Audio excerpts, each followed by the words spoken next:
A Christian organisation that campaigns against homosexuality, abortion and voluntary assisted dying is threatening legal action after being told they can't use a taxpayer-funded town hall. It's likened the actions of the state government to the Chinese Communist Party. Here's state political editor Geoff Parry. Martyn Iles can pull a crowd wherever he goes, often with a standing ovation. We are called to be soldiers for a fight for which the victory is assured. The boss of the Australian Christian lobby fills auditoriums around the country, but attempts by the ACL to hire government-operated venues in WA have hit a brick wall. Martyn Iles says it's solely because they are Christians.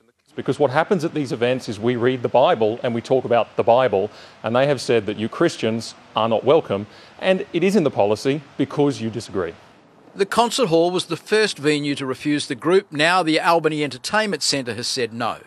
Both are operated by the Perth Theatre Trust, whose policy states hire shall be refused if the keynote speaker holds views that seek to create or increase animosity towards a particular group, or where the content does not represent the views of the West Australian government. I certainly think that if you were in China and you disagreed with the government, they might come after you or they might cancel you, but it's not the sort of thing I would have expected in Western Australia. The City of Albany tips $400,000 into the entertainment centre upkeep and can't understand why the government would turn away a paying customer. I don't think it's fair and reasonable that someone who is doing something that is entirely legal is prevented from doing so. Arts Minister David Templeman is uncertain how to respond and is taking legal advice. I would like to avoid being the minister who steps in all the time with regard to censorship matters.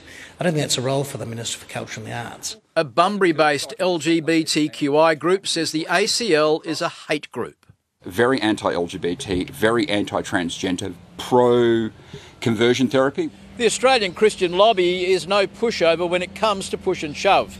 It raised $2 million to fund a legal challenge by rugby player Israel Folau, who was sacked for comments he made about gays going to hell. There are now calls to cancel an ACL function in Bunbury. If it does go ahead, we will be protesting. Geoff Parry, 7 News.